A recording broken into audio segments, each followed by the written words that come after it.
Hi, I'm Kristen Corvette, the founder and editor of SLUTIST, a website dedicated to telling the stories of witches, sluts, and feminists, and everyone in between. Hi, I'm Morgan, Morgan Claire Surain. I'm an artist and a writer, and I am the creator of the SLUTIST Tarot.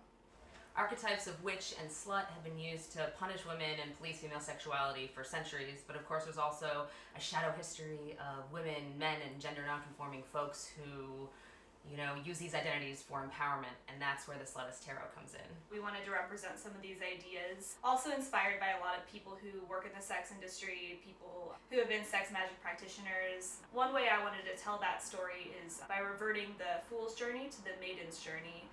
So it's kind of like the maiden is like a young slut who's hungry for experiences. She doesn't have a lot of foresight about what's dangerous, what's bad, what's good for her.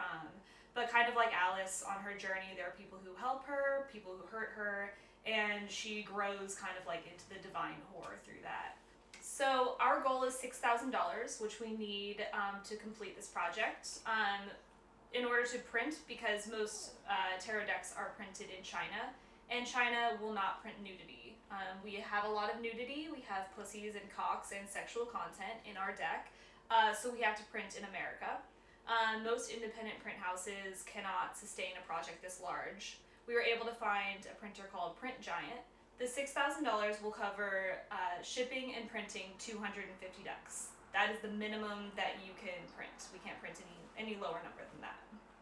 If we don't reach our goal, none of this happens. There is no sex-positive SLUTIST Tarot, and the amazing performers and sex workers and sluts and witches that are showcased in this deck will never see the light of day in tarot card form. And we cry. Yes, we cry. Don't cry. And given that we're living in a time where bodily autonomy and sexual autonomy is constantly under siege, I feel like this is a small way that we can bring magic into your lives. So if that's not a reason to buy a deck, I don't know what is.